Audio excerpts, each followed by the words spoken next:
حیثیت اس کی ہوتی؟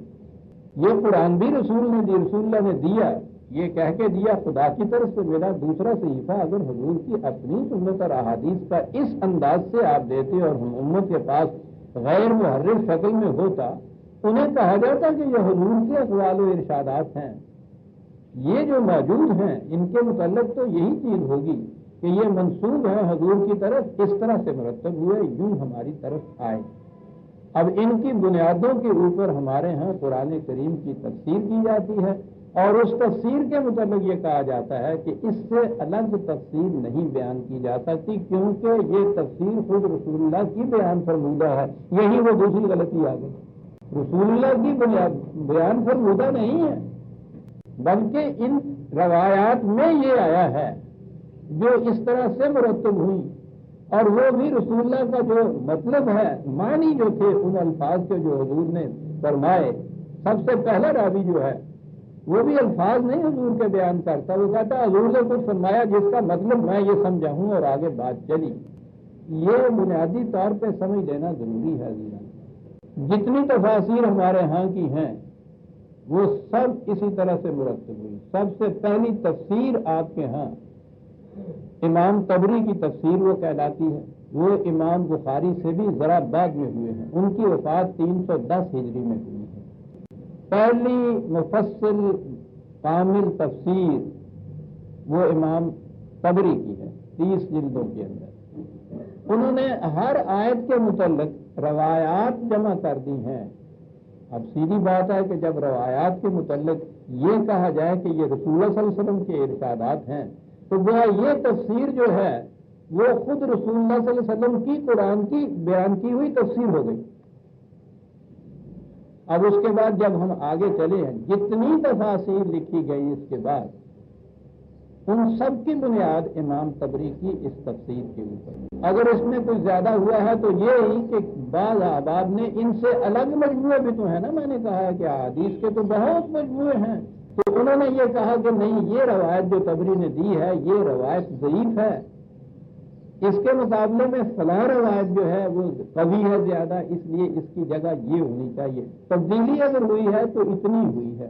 یہ جتنے جھگڑے آپ دیکھ رہے ہیں نا مختلف فرقوں کے اندر، ان جھگڑوں کی بنیاد یہ ہے، ایک فرقہ ایک روایت کو کہتا ہے کہ یہ ہے صحیح، دوسرا کہتا ہے کہ نہیں یہ ضعیف ہے، یہ جو میں پیش کر رہا ہوں یہ ہے صحیح۔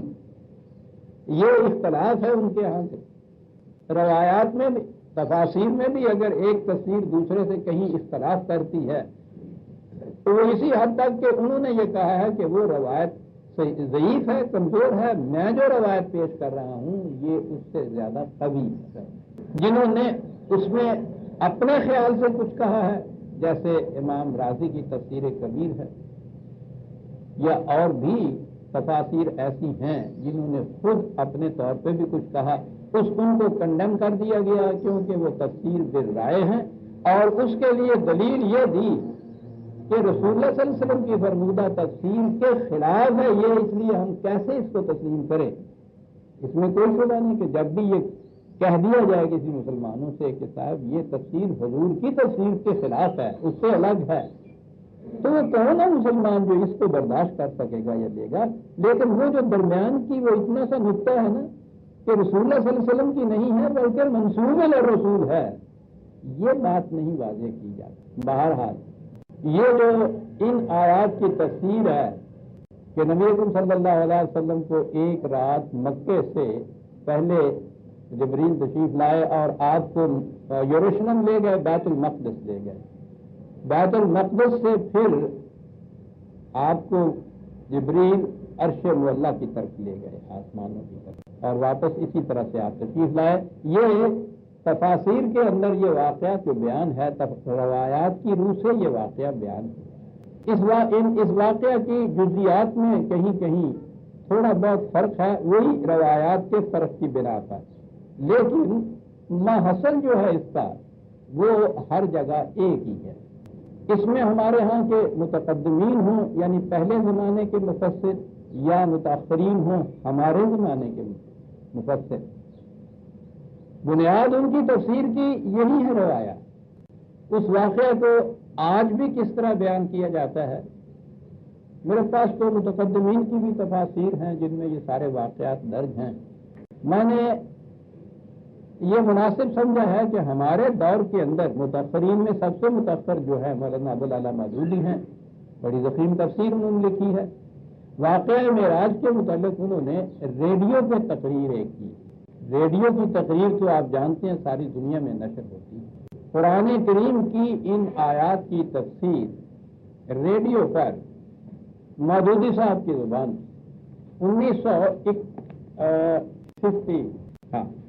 1971 اگست 1951 میں انہوں نے یہ تقریر کی تھی. ان کے رسالہ ترجمان القرآن کی اگست 1951 کی اشاعت میں یہ شائع ہوئی ہے، موجود ہے وہاں.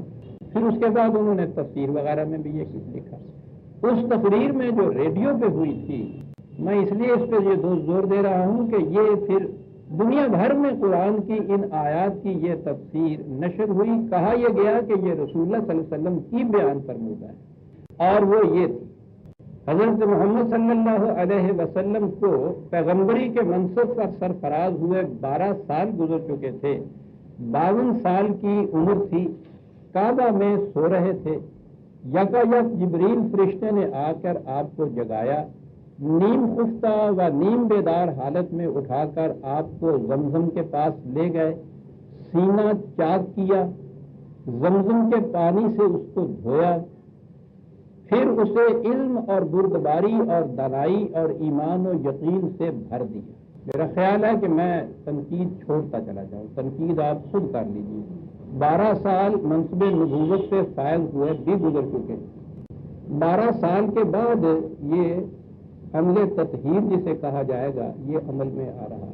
عمل میں کیسے آ رہا ہے؟ سینے کو سچ میں چیرا جا رہا ہے، اسے پھر زمزم کے پانی سے دھویا جا رہا ہے، اس میں پھر علم بردباری اور دانائی اور ایمان و یقین بھرا جا رہا ہے. 12 سال کے بعد نبوت کی دعوت ابتدا ہو رہی ہے. یہاں فزیکل ڈائسیکشن، یہ علم و بردباری اور دانائی تو ایک طرح سے رہا، ایمان اور یقین بھی اس وقت بھرا جا رہا ہے سینے کے اندر.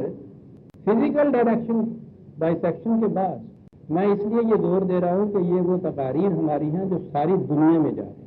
اور آگے اس پہ اضافہ کر دوں کہ پھر یہ وہ تفسیریں ہیں جن کے ترجمے اب انگریزی میں ہو رہے ہیں اور انہیں شہرت اتنی دی جا رہی ہے کہ hotel InterContinental Lahore, hotel Metropolitan Karachi, ان میں اس تفسیر کی افتتاحی یا تعارفی تقریبات ہوتی ہیں.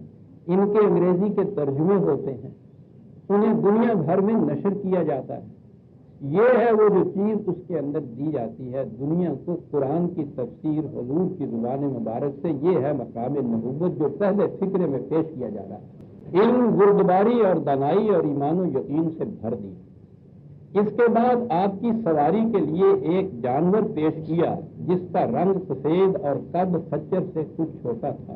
جانور قد بھی بتایا جا رہا ہے، رنگ بھی بتایا جا رہا ہے، برق کی رفتار سے چلتا تھا اور اسی مناسبت سے اس کا نام براق. قرآن میں یہ نام نہیں ہے، براق نام ہے. نام تو اس کا یہی ہے اور اس کی تصویریں تو آپ نے دیکھی ہوں گی مختلف مقام میں ٹنگی ہوئی. وہ گھوڑا پیچھے سے، آگے سے اس کا چہرہ انسان کا، پر لگے ہوئے. براق نے اڑنا جو تھا یہ تھی نا ہمارے ہاں عام لگی ہوئی ہوتی. بہرحال وہ تو کہیں گے کہ مصوروں کے خیالات ہیں، لیکن یہاں یہ ہے کہ وہ ایک جانور تھا، خچر سے ذرا کام قد تھا، یہ رنگ تھا اس کا، برف رفتاری کی وجہ سے اسے براق کہا جاتا تھا. پہلے انبیاء بھی اس نوعیت کے سفر میں اسی سواری پر جایا کرتے تھے.